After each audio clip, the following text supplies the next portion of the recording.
Little girl hasn't spoken a single word since the night she was found alone by the docks, until she draws something that changes everything. What she remembers, and what that drawing reveals, will lead a detective into the shadows of one of the city's most powerful families. Thank you so much for watching and for all your comments.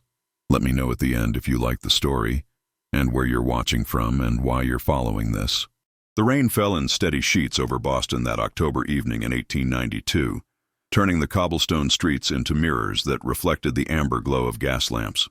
Detective William Hartley stood beneath the awning of the police precinct on Pemberton Square, watching the water cascade from the edge of the canvas above him. At 32 years of age, he had seen more tragedy in his 8 years with the Boston Police Department than most men witnessed in a lifetime. Yet something about this particular case had settled deep in his chest like a stone. The child had been found 3 days earlier, wandering alone near the North End docks, her dress torn and muddied, her small hands clutching a rag doll with one button eye missing. She couldn't have been more than 7 years old, with auburn curls that hung in tangled ribbons down her back and eyes the color of stormy seas. When Officer Murphy had brought her to the precinct, she hadn't spoken a single word. Not her name, not where she'd come from, not what had happened to leave her in such a state. The doctors had examined her and found no serious injuries, only exhaustion and what they called profound shock. William had sat with her for hours in those first days, offering warm milk and bread, speaking in the gentle tones his mother had once used with him when he was small. But the girl remained silent, staring at nothing, her small body trembling occasionally, as if reliving some terrible moment she couldn't express. The matrons at the children's home had finally taken her, promising to care for her until her family could be found. But William couldn't let the case rest. Something about her silence haunted him, whispered to him in the quiet hours of the night that there was more to this story than a simple lost child. He pulled his overcoat tighter against the chill and stepped out into the rain, his boots splashing through puddles as he made his way toward Beacon Hill. The city at night held a different character than during the bustling day. The elegant brownstones of the wealthy stood like sentinels along the gas-lit streets, their windows glowing with warmth and presumably safety. But William knew that darkness could hide anywhere, even behind the most respectable facades.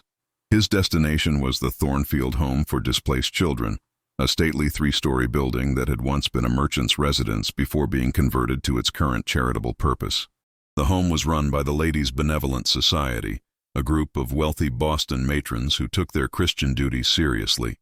William had sent word ahead that he would be visiting this evening, hoping that perhaps in the familiar surroundings, the child might have begun to speak. The door was opened by a young woman he had never seen before.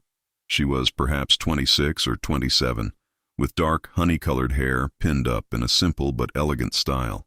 Her dress was modest, a deep blue wool that spoke of good quality but practical purpose. What struck William immediately were her eyes, an unusual shade of violet blue, intelligent and assessing as they met his own. "Detective Hartley, I presume," she said, her voice carrying the cultured accent of education and refinement. "I am Eleanor Ashford. I've been expecting you.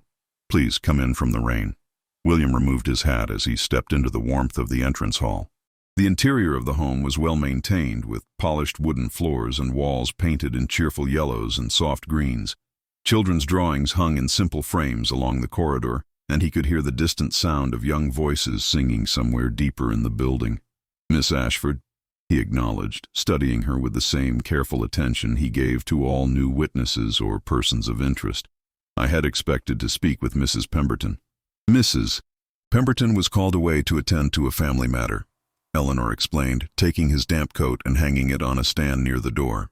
"I am the new educational coordinator for the home. I arrived from Philadelphia just 2 weeks ago to establish a proper curriculum for the children. Mrs. Pemberton asked me to assist you in any way possible regarding the young girl who was brought here." There was something in the way she spoke about the child, a gentleness that went beyond professional duty. William found himself curious about this woman who had traveled from Philadelphia to dedicate herself to orphaned and displaced children. "Have you spent time with her?" he asked as Eleanor led him down the corridor toward the back of the house. "Every day since she arrived," Eleanor replied, her voice softening. "I sit with her in the morning room. Sometimes I read to her. Sometimes I simply sit nearby while she looks out the window. She hasn't spoken, but I believe she understands everything that's said to her." There's an awareness in her eyes, Detective. She's not lost in some unreachable place. She's trapped by something, some memory or fear that holds her silent. They reached a door at the end of the hallway, and Eleanor paused with her hand on the knob. I should tell you something before we go in. This afternoon I gave her paper and colored pencils, thinking perhaps she might express through drawing what she cannot say in words. What she created was quite extraordinary and rather disturbing. She opened the door to reveal a cozy room with a fire crackling in the hearth. Several comfortable chairs were arranged near the windows, and shelves of books lined one wall. In a chair near the fire sat the auburn-haired child, still clutching her one-eyed rag doll. When she saw William, her eyes widened slightly, but she didn't speak or move. Eleanor crossed the room and knelt beside the child's chair, her movements gentle and unhurried. "Hello, sweetheart. Detective Hartley has come to visit you again. He's been working very hard to help you. Is it all right if I show him your drawing?" The child's gaze moved from William to Eleanor and back again. Then, almost imperceptibly, she nodded. Eleanor rose and retrieved a piece of paper from a nearby table. She handed it to William, and as he looked at what the child had created, he felt his breath catch in his throat. The drawing was remarkably detailed for such a young artist. It showed a tall man with dark hair and a distinctive feature that dominated the image: his eyes. They were drawn larger than proportion would dictate, colored in with heavy strokes of blue pencil that made them seem to stare out from the page with an intensity that was deeply unsettling. The man wore a long coat and stood in front of what appeared to be a large house with many windows. In the corner of the drawing, barely visible, was a small figure that must have represented the child herself, and next to her, an adult woman with long hair. "I remember his eyes," the child suddenly whispered, her voice so soft that William almost thought he had imagined it. Both he and Eleanor froze, not wanting to startle her back into silence. "I remember his eyes. They were cold like winter." William slowly lowered himself into a crouch so that he was at the child's eye level, being careful to keep his movements gentle and non-threatening. "Can you tell me your name, sweetheart?" he asked, his voice barely above a murmur. The child's small fingers tightened on her rag doll. "Sarah," she whispered. "Sarah Whitmore." Eleanor's hand went to her heart, and William saw tears glistening in her eyes. This was the first breakthrough, the first crack in the wall of silence that had surrounded the child since she was found. "Sarah," William repeated gently. "That's a beautiful name. Sarah, can you tell me about the man in your drawing? Where did you see him?" Sarah's gaze dropped to the rag doll in her lap. "At the big house. Mama worked there. She was a seamstress for the lady of the house. We lived in the servants' quarters in the back." Her voice remained a whisper, but the words came more readily now, as if a dam had finally broken. "The man came on a Tuesday. I remember because Tuesday was when the fishmonger delivered, and I liked to watch the cart come up the drive." William's mind was already working through the implications. A seamstress and her daughter living at a wealthy household. The child found alone near the docks. The mother's absence.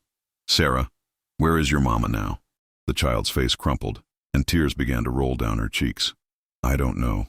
The man with the cold eyes was arguing with someone. I heard shouting. Mama told me to hide in the linen closet and not to come out no matter what I heard. I stayed there all night. When I came out in the morning, everyone was gone.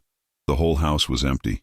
Even the furniture was covered in sheets like nobody lived there anymore." Eleanor had moved to sit on the arm of Sarah's chair, and she gently stroked the child's hair as she wept. William felt that familiar tightness in his chest intensify. This was far more complex than a simple case of a lost child. This was a disappearance, possibly worse, and the child was the only witness. "Sarah," he said carefully, "can you remember the name of the family you and your mama worked for, or the location of the house?" Sarah wiped at her eyes with the back of her hand. "Mrs. Blackwood, Mrs. Victoria Blackwood.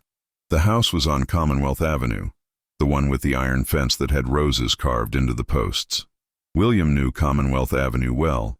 It was one of the most prestigious addresses in Boston, home to banking magnates and industrial titans.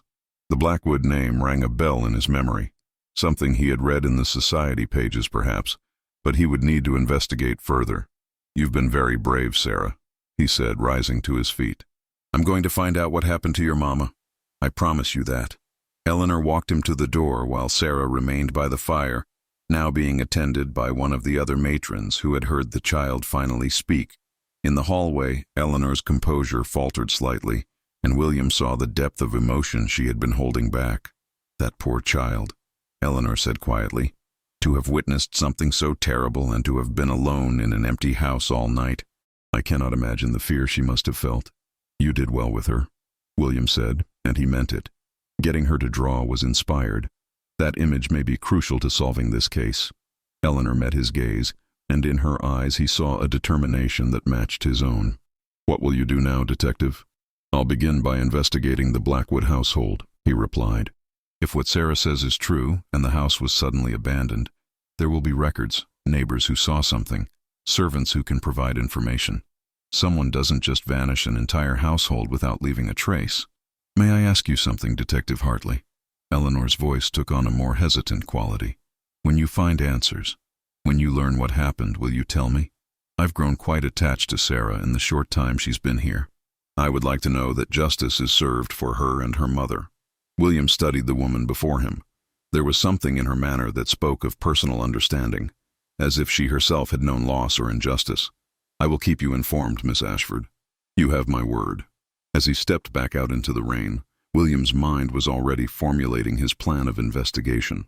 The drawing Sarah had created was carefully folded in his coat pocket, and the image of those cold, staring eyes seemed burned into his memory. Commonwealth Avenue was only a short carriage ride away, and despite the lateness of the hour, he felt compelled to at least view the house tonight. The rain had not lessened, and the streets were nearly empty as he hailed a hansom cab. During the ride, he thought about Eleanor Ashford. There had been something in the way she interacted with Sarah, a natural warmth and compassion that went beyond professional duty. He found himself hoping he would have reason to visit the children's home again soon, and he suspected it wasn't solely because of the case. The cab deposited him on Commonwealth Avenue, and William stood in the rain, studying the grand houses that lined both sides of the street. He walked slowly, examining the iron fences until he found the one Sarah had described. Ornate posts topped with carved roses, now slick with rain. Behind the fence stood a 3-story brownstone mansion, dark and seemingly lifeless. No lamps glowed in the windows. No smoke rose from the chimneys. William approached the front gate and found it locked with a heavy chain. He peered through the bars at the house beyond. Even in the darkness, he could see that the front steps were littered with fallen leaves, undisturbed by any footsteps. The house had indeed been abandoned, just as Sarah had described. A voice called out from the adjacent property. "Looking for the Blackwoods, are you?" William turned to see an elderly gentleman standing on the porch of the neighboring brownstone, sheltered from the rain by an overhang. The man wore a burgundy smoking jacket and held a pipe in one hand. "I am," William called back. "Detective William Hartley, Boston Police Department.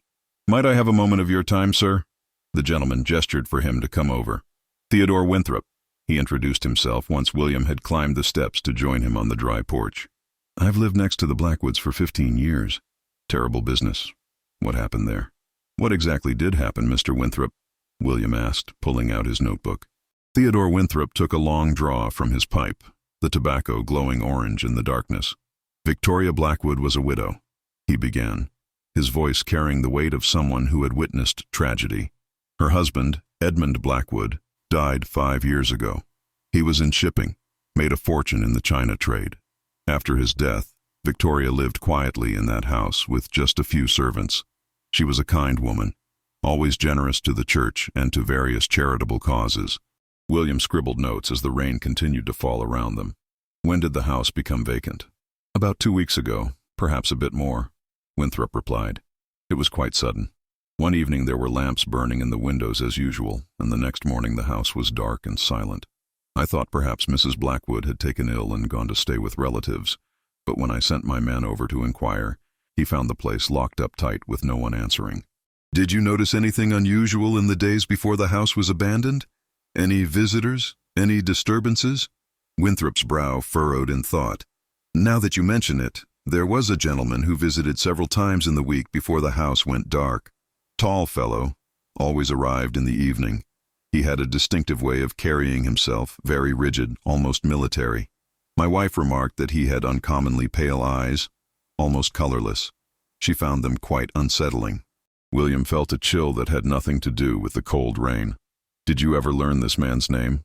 "No, but I did notice his carriage. Black lacquered, very fine quality, with a crest on the door. It wasn't a family crest I recognized, seemed more like a business insignia. Had an anchor and what might have been a compass rose." "Shipping connection," William murmured, his mind working through the possibilities. "Mr. Winthrop, do you know if Mrs. Blackwood had any business troubles? Perhaps creditors or legal disputes?" The elderly gentleman shook his head slowly. "Not that I was aware of, but then again, Victoria was quite private about her affairs. I do know that she had been in correspondence with someone regarding her late husband's business interests. My wife mentioned that Victoria had seemed troubled in recent weeks, distracted during their afternoon teas." "One more question," William said. "Did you know any of Mrs. Blackwood's servants by name?" "The butler was a man named Graves, been with the family for years. And there was a seamstress, a young widow, I believe, who lived on the property with her daughter. Pretty woman with auburn hair. I saw them occasionally in the back garden. The little girl liked to play among the roses. Sarah and her mother," William confirmed quietly. "Mr. Winthrop, I need to ask you to keep our conversation confidential. This is now an official police investigation into the disappearance of Mrs. Blackwood and her household staff." Winthrop's expression sobered. "Good Lord. You don't think something criminal has occurred?" "I don't know yet, but I intend to find out. Thank you for your time, sir."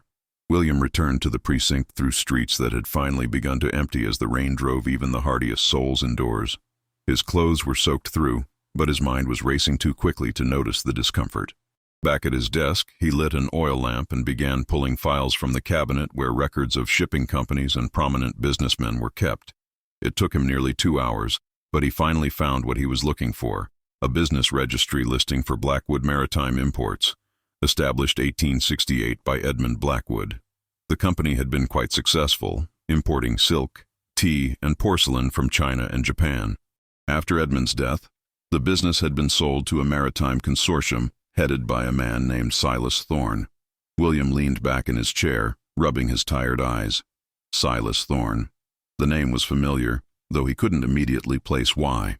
He pulled out another set of files, these containing newspaper clippings about prominent Boston businessmen and social figures. There, in a society page from 6 months earlier, was a small article about Silas Thorne's expansion of his shipping interests. The article mentioned that Thorne had recently purchased controlling interest in several smaller shipping companies, consolidating them under his Thorne Maritime Empire. But it was the description of Thorne himself that made William sit up straighter. Mr. Thorne, a distinguished gentleman of military bearing, is known in business circles for his penetrating gaze and shrewd negotiations. The military bearing, the pale, penetrating eyes. It had to be the same man Winthrop had described, the same man whose cold stare Sarah had captured so vividly in her drawing. William knew he needed to proceed carefully.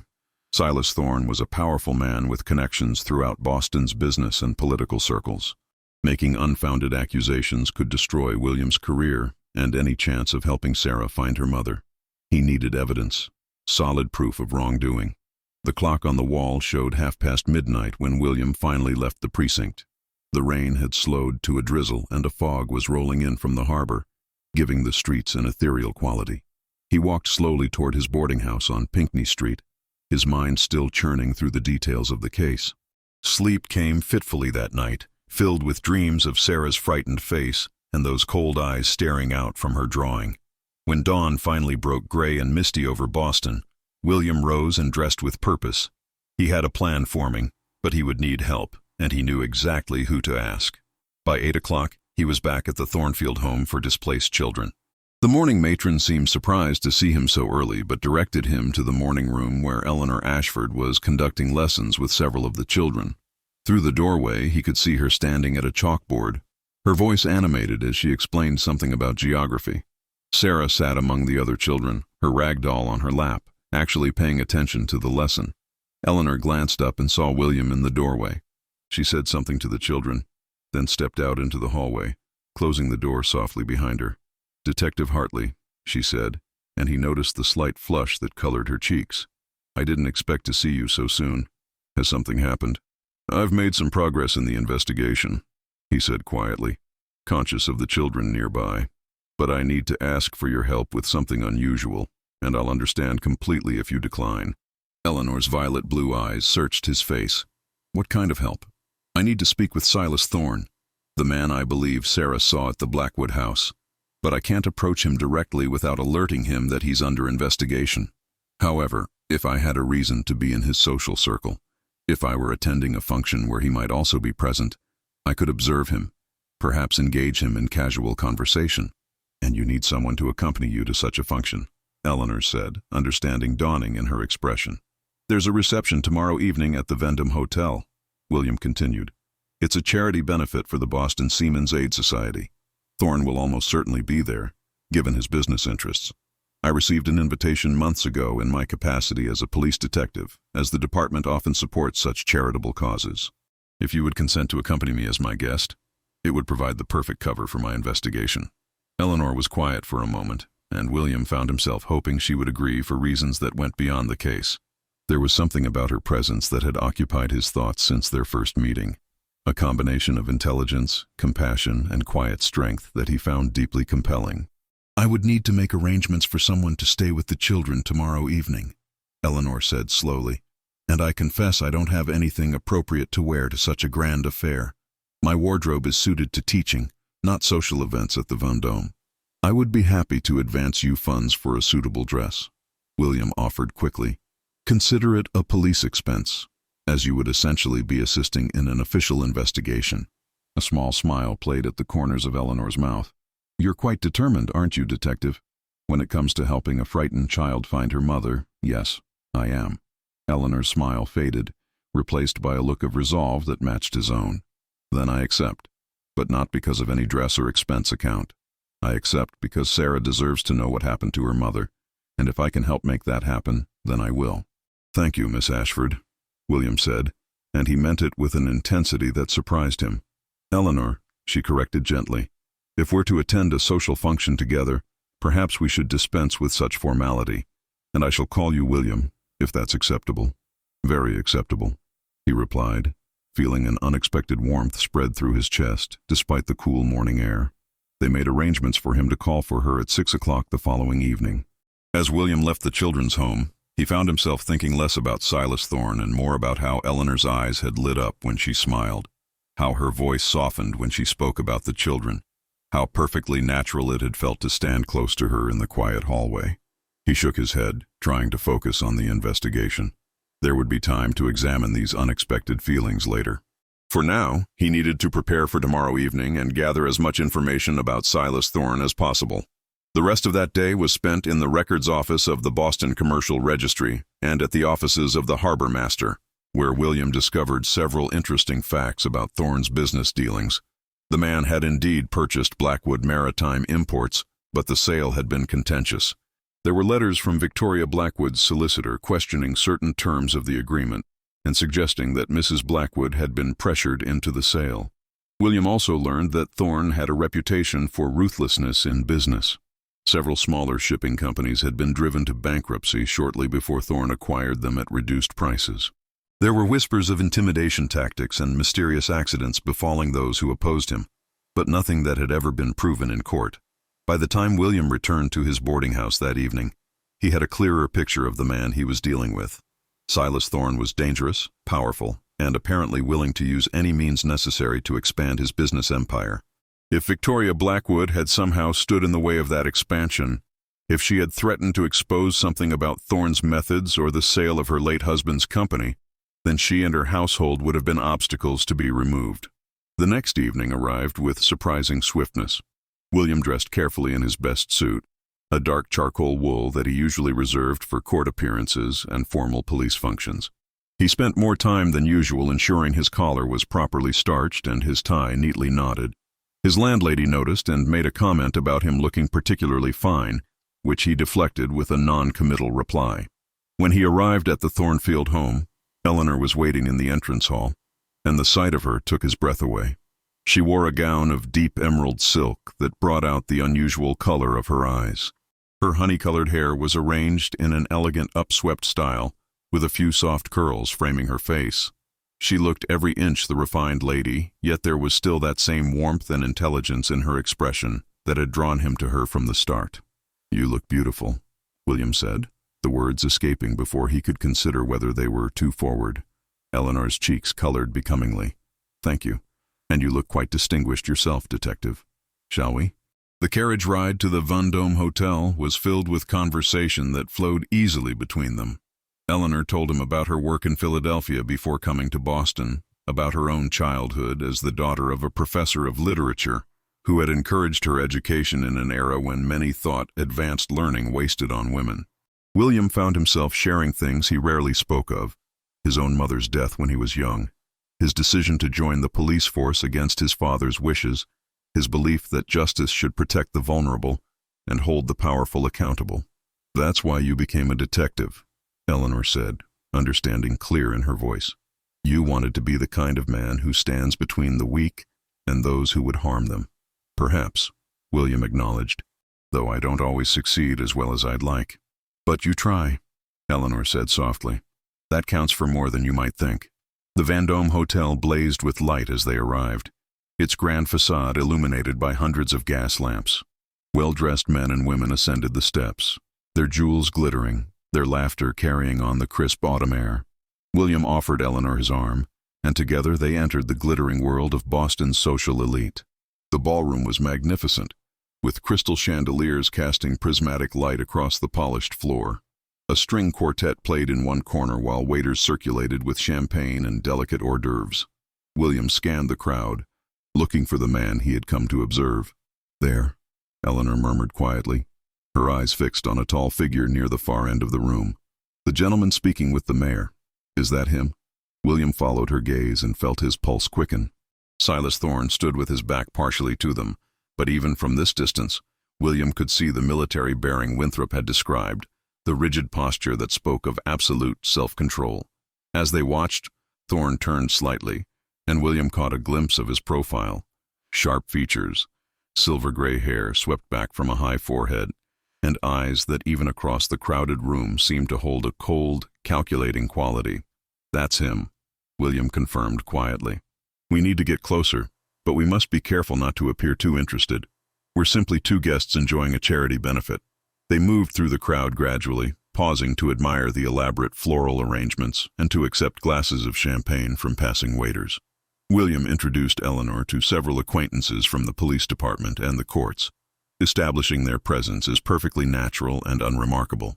As they navigated through the glittering crowd, William became acutely aware of Eleanor's hand resting lightly on his arm, the subtle scent of lavender that seemed to surround her, the way her eyes took in every detail of their surroundings with keen intelligence. He found himself wishing that this evening were truly what it appeared to be, a social outing with a woman whose company he genuinely enjoyed, rather than a calculated investigation into what he increasingly suspected was a terrible crime. They had positioned themselves near a marble column decorated with ivy and white roses, close enough to observe Silas Thorne, but not so close as to draw attention. From this vantage point, William could study the man more carefully. Thorne appeared to be in his mid-50s, impeccably dressed in formal evening wear that spoke of considerable wealth. His movements were precise and controlled, his conversation with the mayor marked by gestures that seemed rehearsed for maximum effect. "He's very careful," Eleanor observed quietly, her lips barely moving as she pretended to admire the floral arrangement. "Notice how he positions himself so that he can see most of the room. And watch his eyes. They're constantly moving, cataloging everyone around him." William glanced at her with renewed respect. "You're quite observant." "My father taught me to watch people," Eleanor replied. "He said that most communication happens not in words but in the spaces between them, in the things people choose not to say, in how they hold themselves when they think no one is paying attention." As if sensing their scrutiny, Thorne's gaze suddenly swept across the ballroom and landed directly on them. For a moment that seemed to stretch into eternity, those pale eyes locked with William's, and he felt an involuntary chill run down his spine. There was something predatory in that gaze, something that reminded him of the cold, dead eyes of a shark he had once seen in the harbor. Then Thorne's expression shifted into a practiced smile, and he excused himself from the mayor's company, moving purposefully in their direction. William felt Eleanor tense slightly beside him, but her composure remained perfect. "Good evening," Thorne said as he approached, his voice smooth and cultured, with just a hint of an accent that suggested European education. "I don't believe we've been introduced." "Silas Thorne, at your service." William extended his hand, meeting Thorne's grip firmly. "Detective William Hartley, Boston Police Department. And may I present Miss Eleanor Ashford, Educational Coordinator at the Thornfield Home for Displaced Children." "Charmed," Thorne said, taking Eleanor's offered hand and bowing slightly over it. But William noticed that those pale eyes lingered on him with particular interest. "A detective? How fascinating. I must confess I didn't expect to encounter law enforcement at a charity benefit, though I suppose everyone has their civic duties." "The department supports many charitable causes," William replied evenly. "The Seamen's Aid Society does important work for those who make their living on the water. Given your interests in maritime commerce, Mr. Thorne, I imagine you also find their mission worthwhile." "Indeed," Thorne said, though his smile didn't quite reach his eyes. "I believe in supporting institutions that benefit the community. Though I must say, Detective, your name is familiar to me. Haven't you been involved in several high-profile cases recently? The warehouse fire investigation, if I recall correctly?" "Among others," William acknowledged, keeping his tone casual. "Police work often takes one into various corners of Boston's business community." "I'm sure it does," Thorne replied, and there was something in his tone that suggested layers of meaning beneath the polite words. "And Miss Ashford, you work with children.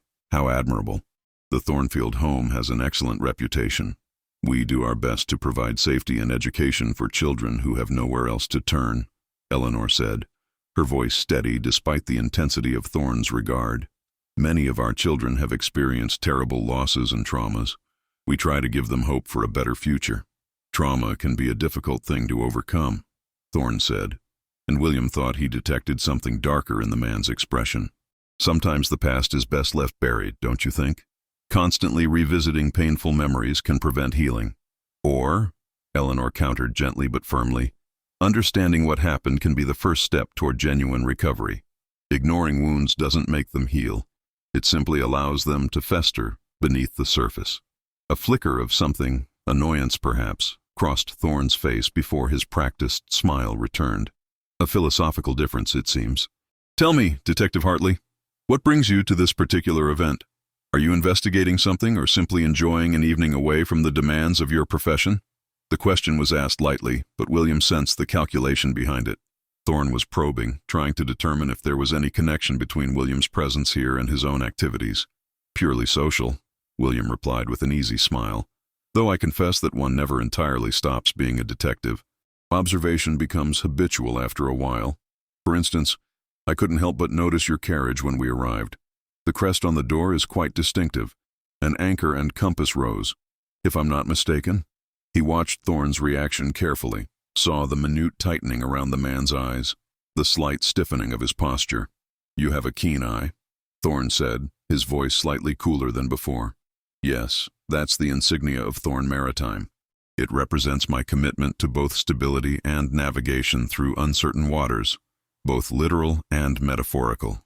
"A fitting symbol for a shipping magnate," William observed. "I understand you've recently expanded your interests, acquiring several smaller companies. Business opportunities present themselves, and a wise man capitalizes on them," Thorne replied, "though I'm surprised a police detective follows commercial affairs so closely." "I make it a point to understand the city I serve," William said. "Commerce, crime, and community are often more interconnected than people realize."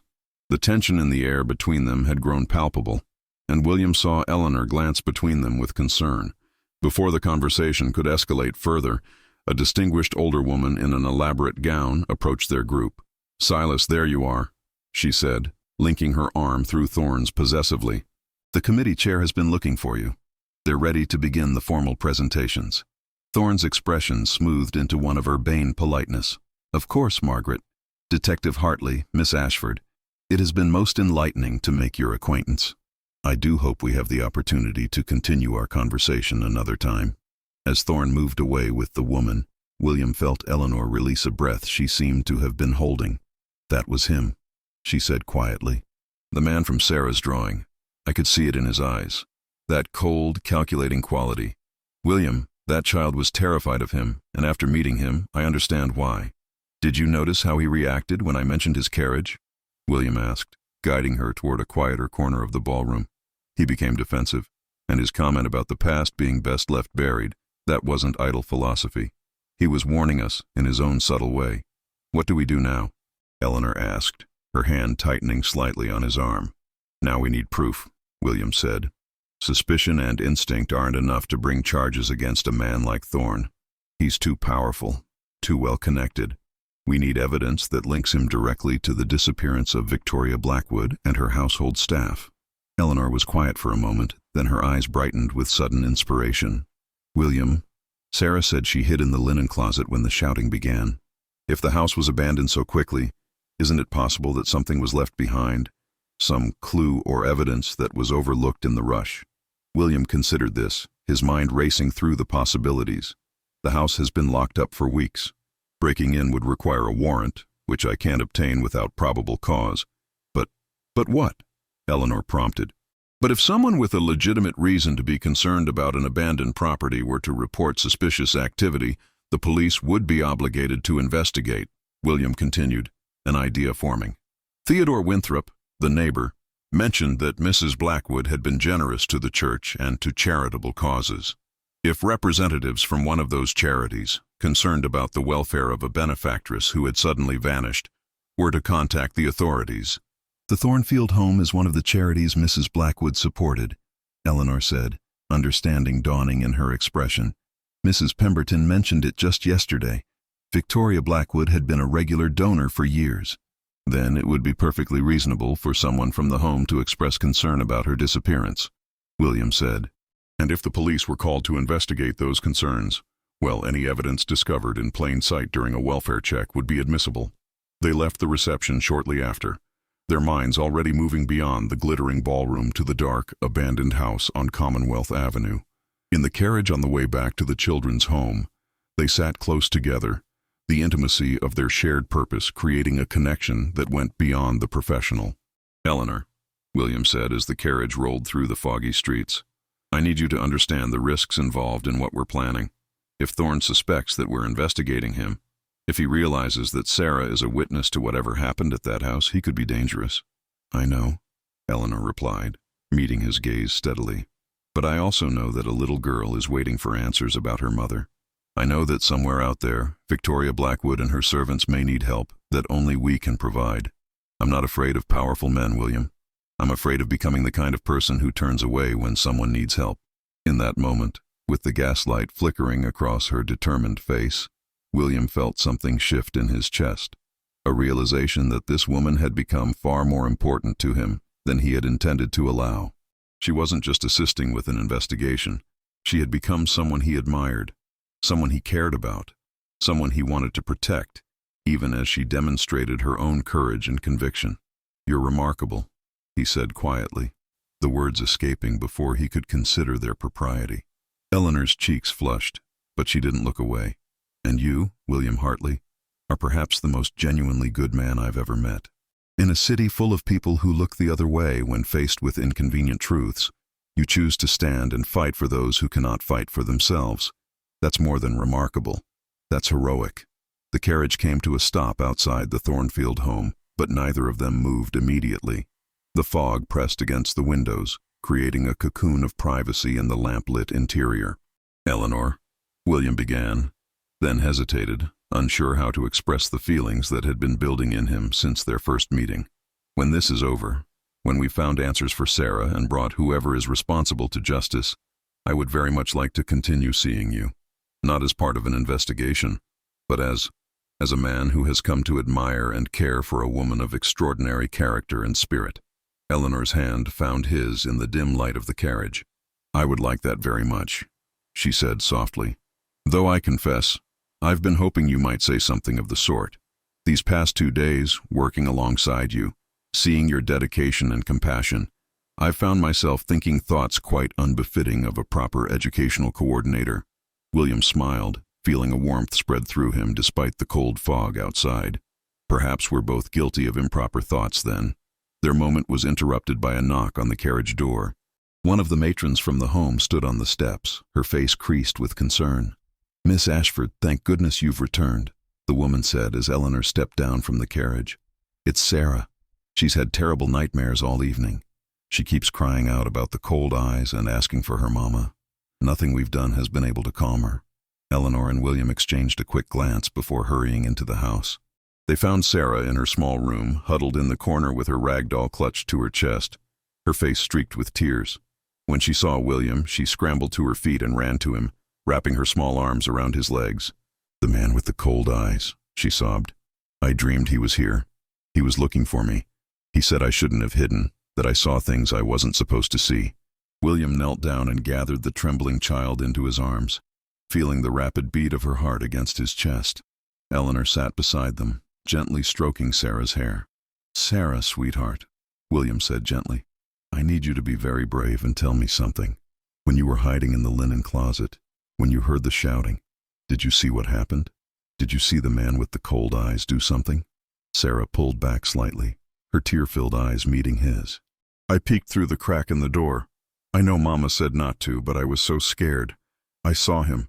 He was shouting at Mrs. Blackwood. He said she had signed papers and couldn't change her mind. Mrs. Blackwood said the papers were lies, that she would go to the authorities and tell them what he had done. Then he—" The child's voice broke into sobs and Eleanor gathered her close, rocking her gently. "It's all right, sweetheart. You don't have to say any more right now." But Sarah shook her head, determination showing through her tears. "I have to tell. Mama would want me to tell. The man with the cold eyes grabbed Mrs. Blackwood. There were other men with him. They took her away. She was screaming. Then they started taking things from the house, covering furniture, making it look empty. Mama found me in the closet. She said we had to run, but when we got to the back door, he was there. He saw us." William felt his blood run cold. "What happened then, Sarah?" "Mama pushed me back inside and told me to run and hide. She said she would lead him away from me. I heard her running, heard her footsteps going down to the cellar. I heard her scream. Then everything went quiet. I stayed hidden in the linen closet all night, and when I came out in the morning everyone was gone. The whole house was empty except for the covered furniture and the silence." Eleanor's face had gone pale, and William saw tears streaming down her cheeks. He felt his own eyes burning, a rage building in his chest at what this child had witnessed, at what had been done to her mother. "Sarah," he said, his voice rough with emotion, "your mama was very brave. She protected you because she loved you more than anything. And I promise you, I swear on everything I hold sacred, that I will find out what happened to her and I will make sure the man with the cold eyes pays for what he's done." The first light of dawn was breaking over Boston when William finally left the Thornfield home, but he didn't return to his boarding house. Instead, he went directly to the precinct and began drafting the necessary paperwork. Sarah's testimony, while heartbreaking, provided the probable cause he needed: a child witness to what appeared to be kidnapping, assault, and possibly murder. It was enough. By 8 o'clock, he had secured the warrant and assembled a small team of trusted officers. He also sent word to Mrs. Pemberton at the Thornfield home, explaining that representatives from the charity should formally file a missing person report for Victoria Blackwood, citing the home's concern for a generous benefactress who had vanished without explanation. It would establish the proper legal framework for what he was about to do. Eleanor had insisted on accompanying them to the Blackwood house, despite William's protests about the potential danger. "Sarah trusts me," she had said firmly. "If we find anything that belonged to her mother, she'll need someone she knows to help her through it. Besides, I can help identify items that might be significant. I've become quite familiar with Sarah's descriptions of her home." Now, as William stood before the iron gate with its rose-carved posts, Eleanor beside him and 4 officers behind them, he felt the weight of what they were about to uncover. The morning fog still clung to the streets, giving the abandoned brownstone an even more sinister appearance in the gray light. "Break the lock," William ordered, and one of the officers stepped forward with heavy tools. The chain snapped with a metallic clang that seemed to echo down the quiet street. Theodore Winthrop appeared on his porch, watching with concerned interest as William pushed open the gate and led his team up the leaf-strewn path to the front door. This lock proved more challenging, but eventually it too gave way, and the door swung open with a groan of unused hinges. The smell that greeted them was one of dust and abandonment, of a place that had once been filled with life and was now nothing but empty silence. Inside, just as Sarah had described, furniture stood like ghosts beneath white sheets. The entryway was grand, with a sweeping staircase rising to the upper floors and crystal sconces on the walls that would have sparkled when lit. But now everything was dim and gray, untouched and forgotten. "Fan out," William instructed his officers. "We're looking for anything that might indicate what happened here. Documents, personal effects, signs of struggle or violence, and be thorough in the cellar. According to our witness, that's where she last heard her mother." Eleanor stayed close to William as they moved through the main floor. In the drawing room, a sheet had been pulled partially askew, revealing an elegant settee upholstered in blue silk. On a covered side table, Eleanor found a small framed daguerreotype that had been overlooked in the hasty evacuation. "William, look at this," she said softly, holding up the image.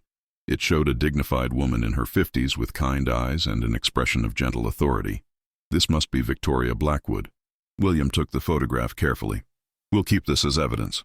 It confirms that this was indeed her residence and that personal items were left behind, suggesting the departure was not voluntary." They continued their search, finding more signs of a household interrupted mid-routine. In the kitchen, dishes were still stacked in the cupboards. In the servants' quarters at the back of the house, William found a small room that must have belonged to Sarah and her mother. A child's drawings were pinned to one wall, and a woman's sewing basket sat beside a narrow bed, needles and thread still arranged as if waiting for work to resume. Eleanor picked up a small cloth doll from the bed, its dress half finished. "Sarah's mother was making this for her," she said, her voice thick with emotion. "She never got to complete it. Bag it as evidence," William told one of the officers gently. "We'll return it to Sarah when this is over." The sound of footsteps on the stairs drew their attention. One of the officers appeared, his face grim. "Detective Hartley, you need to see what we found in the cellar." William and Eleanor descended the narrow stairs into the dim space below the house. The cellar was divided into several rooms, one used for cold storage, another for wine, and a third that appeared to have been a workshop of some kind. It was in this last room that the officers had made their discovery. The floor showed signs of recent disturbance. Marks in the dust suggested something heavy had been dragged across the stone. And there, near the far wall, partially hidden behind a stack of old crates, was a torn piece of fabric that matched the description Sarah had given of her mother's favorite dress. But it was what they found when they moved the crates that made William's blood run cold. Behind them, barely visible in the dim light, were dark stains on the stone floor and wall. Old blood stains. "Get a photographer down here immediately," William ordered, his voice tight. "I want every inch of this room documented, and send someone to fetch the medical examiner. I need professional analysis of these stains." Eleanor had gone very pale, but she remained composed. "Her mother," she whispered. "Oh, William, that poor woman tried to save her daughter, and we don't know for certain what happened," William said, though his own heart was heavy with dread. "But we now have evidence of violence. Combined with Sarah's testimony, we have grounds to bring Silas Thorne in for questioning." As the photographer set up his equipment and the medical examiner arrived to take samples of the bloodstains, William and Eleanor returned to the main floor. In Victoria Blackwood's study, they found what William had been hoping for: her personal papers, apparently overlooked in the rush to clear the house. The documents told a damning story. Victoria Blackwood had indeed sold her late husband's shipping company to Silas Thorne, but the sale had been made under duress. Letters to her solicitor detailed Thorne's threats, his suggestions that terrible accidents might befall those who opposed him, his insistence that she sign over the company for far less than it's worth. Most damning of all was a letter Victoria had written but apparently never sent, addressed to the district attorney, detailing Thorne's criminal activities: ships used to smuggle contraband, false manifests, bribes to customs officials, and worse. She was going to expose him, Eleanor said, reading over William's shoulder. She was going to destroy his entire empire with the truth, and he couldn't allow that, William replied grimly. So he made her disappear, along with anyone who might have witnessed what happened. Sarah's mother was simply in the wrong place at the wrong time, a servant who saw too much. By noon, William had assembled enough evidence to obtain an arrest warrant for Silas Thorne. But when officers arrived at Thorne's mansion on Beacon Street, they found the house empty, servants dismissed, and the man himself nowhere to be found. His office at the Thorne Maritime headquarters was similarly abandoned, files hastily cleared out, safes standing open and empty. "He ran," one of the senior officers said with disgust. "Probably left the city the moment he realized we were investigating the Blackwood house." But William shook his head slowly, a cold certainty settling over him. No, Thorne isn't a man who runs. He's a man who eliminates threats. And right now, the only living witness to what happened at the Blackwood house is a 7-year-old girl at the Thornfield home. The realization hit Eleanor at the same moment. Her face went white as she grabbed William's arm. Sarah, we have to get to Sarah. If Thorne knows she's the witness, if he's desperate enough. They ran from the building, William shouting for officers to follow. The carriage ride to the Thornfield home seemed to take an eternity, though in reality it was less than 15 minutes. When they arrived, the front door stood open, and William's heart nearly stopped. Inside, they found Mrs. Pemberton and several of the matrons gathered in the entrance hall, their faces stricken with fear. "Thank God you're here," Mrs. Pemberton gasped.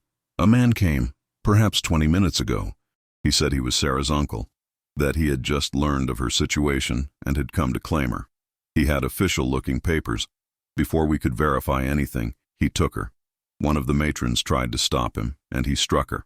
By the time we could react, he was gone, carrying Sarah to a carriage." "Which direction?" William demanded. "Toward the harbor," one of the younger matrons said, holding a cloth to a bleeding lip.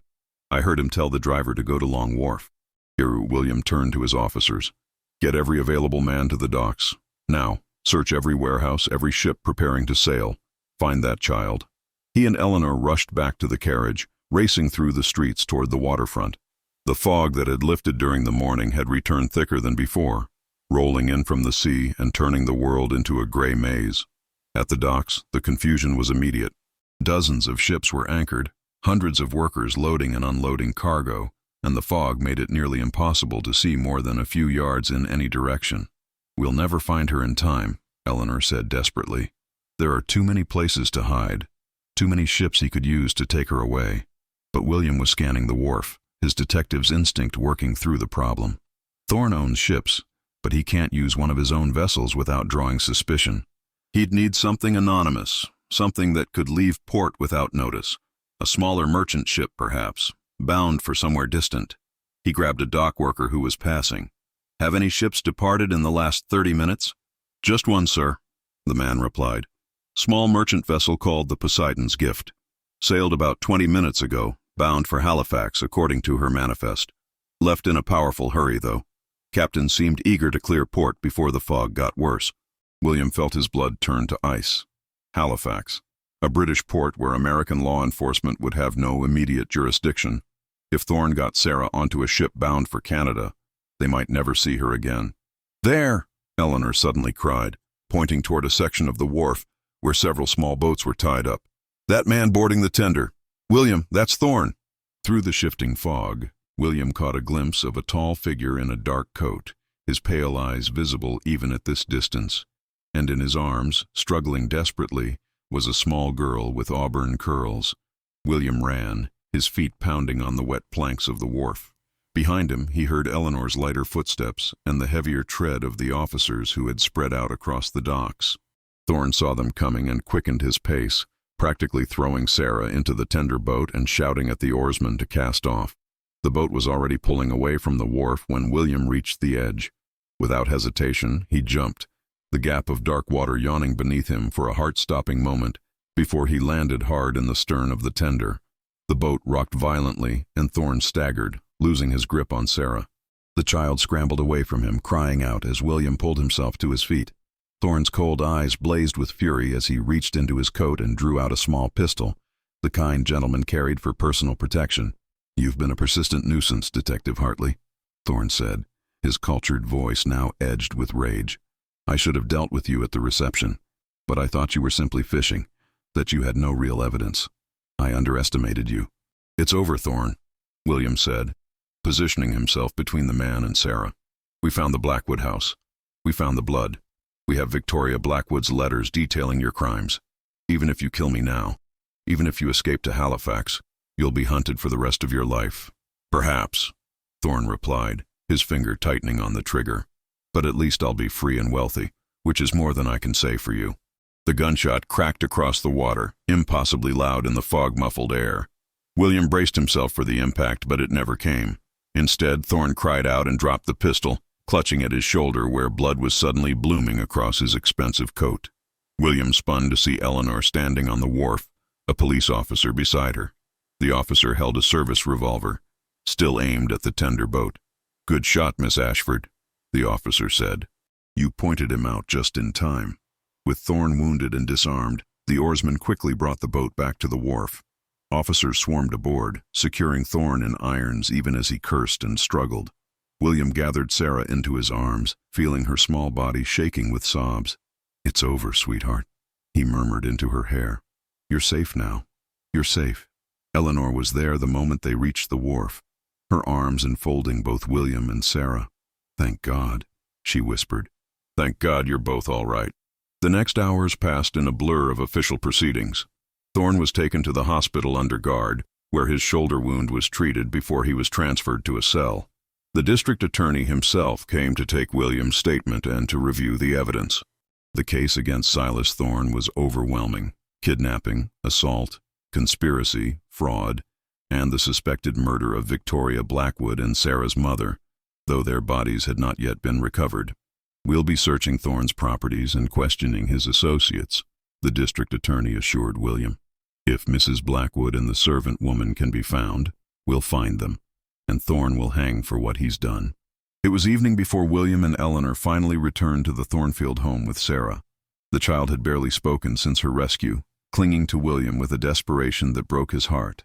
In the warm sitting room, with a fire crackling in the hearth and Mrs. Pemberton fussing over them with tea and blankets, Sarah finally began to speak.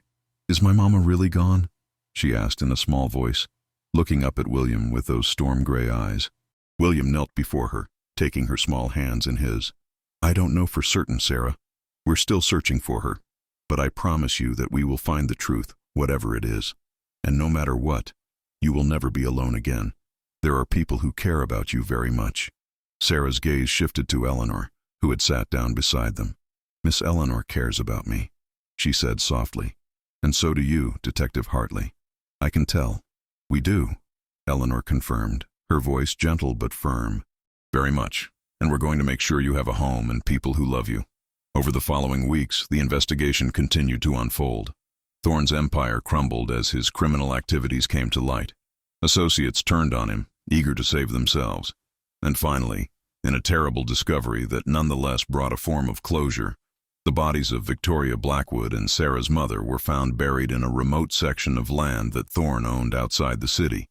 The funerals were quiet affairs, attended by those who had known the women, and by a city that had been shocked by the extent of Thorne's crimes. Sarah stood between William and Eleanor at her mother's graveside, tears streaming down her face, but her small hand holding tight to theirs. "Mama was brave," she said as they laid flowers on the grave. "She saved me because she loved me." "She did," William agreed. "And she would be so proud of your courage, Sarah. You helped bring a bad man to justice. You helped make sure he can never hurt anyone else." In the months that followed, as winter gave way to spring and Silas Thorne's trial proceeded toward its inevitable conclusion, William and Eleanor discovered that the bond formed during those intense days of investigation had deepened into something profound and lasting.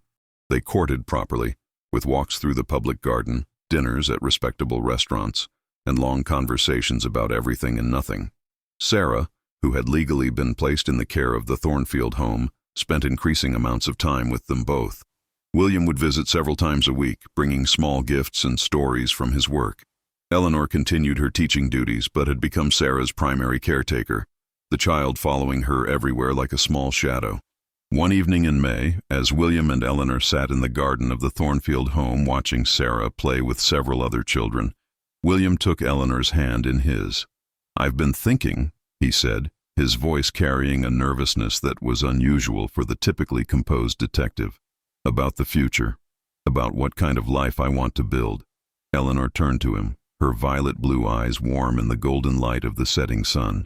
"And what have you concluded?" "That I want to build it with you," William said simply. "Eleanor Ashford, you are the most remarkable woman I have ever known.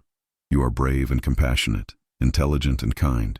You make me want to be a better man, to create a world worthy of the faith you have in humanity. Would you consent to be my wife?" Tears sparkled in Eleanor's eyes, but her smile was radiant. "Yes," she said without hesitation. "Yes, William, I will marry you."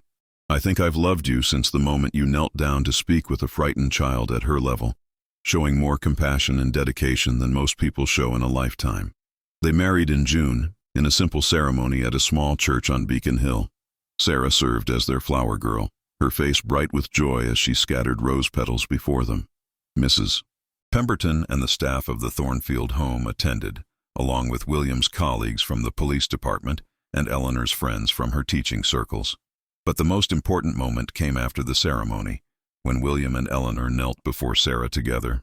"Sarah," Eleanor said gently, "William and I have something we want to ask you. We know that nothing can replace your mama, and we would never try to. But we were wondering if you might like to come and live with us as our daughter, if you would let us be your family." Sarah's eyes went wide, filling with tears. "You want me to be part of your family, more than anything," William confirmed. "You brought Eleanor and me together, Sarah. In a way, you're already part of our family. We'd just like to make it official." The child threw her arms around them both, sobbing with happiness. Yes, I want to be your family." The adoption was finalized in September. By then, Silas Thorne had been convicted on all charges and sentenced to hang. The executions were private affairs in that era, but William attended as the arresting officer. He felt no satisfaction in Thorne's death, only a grim relief that justice had been served and that the man could harm no one else. Sarah adapted to her new life with remarkable resilience. She still had nightmares occasionally, still flinched at the sight of men with pale eyes. But surrounded by love and security, she began to heal. She excelled in her studies, showing a particular aptitude for art. Her drawings became less dark, filled now with images of family dinners, garden parties, and the small yellow dog William had brought home one day to complete their household. Years later, when Sarah was grown and had become an accomplished artist, she would paint a portrait that hung in their home. It showed three figures: a tall, strong man with kind eyes, a beautiful woman with honey-colored hair and an expression of gentle wisdom, and between them, a little girl with auburn curls, no longer frightened, no longer alone, surrounded by love and safety. Beneath the painting, in Sarah's elegant script, was a simple inscription: "I remember his eyes, not the cold ones that haunted my nightmares, but the warm, kind eyes that saved me and showed me what true courage and love look like." William and Eleanor's marriage was long and happy. They had 2 more children of their own, but Sarah always held a special place in their hearts as the child who had brought them together. William eventually rose to become chief of detectives, known throughout Boston for his dedication to protecting the vulnerable.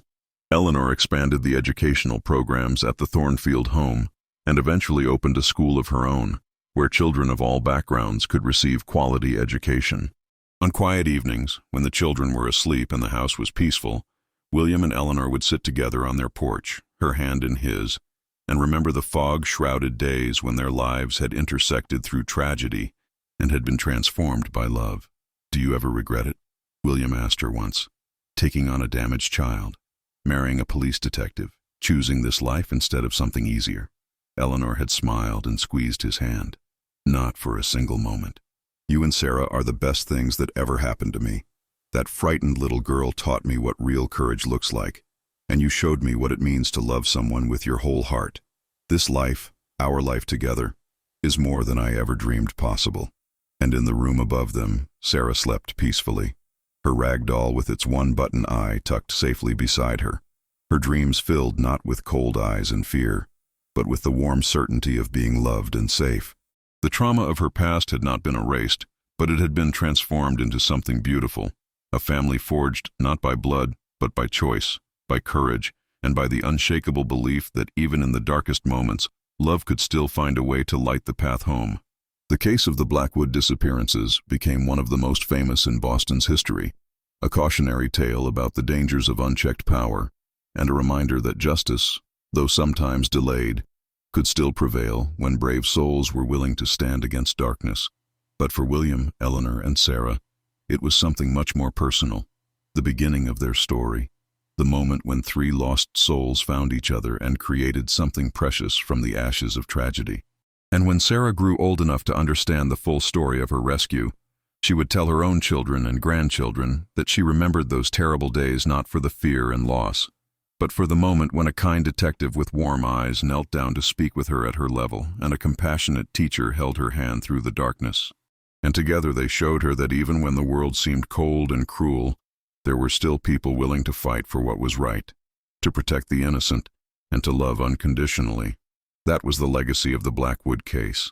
Not just justice served, but lives redeemed, love discovered, and a family created from the very circumstances that might have destroyed them. And in the end, that was the greatest victory of all.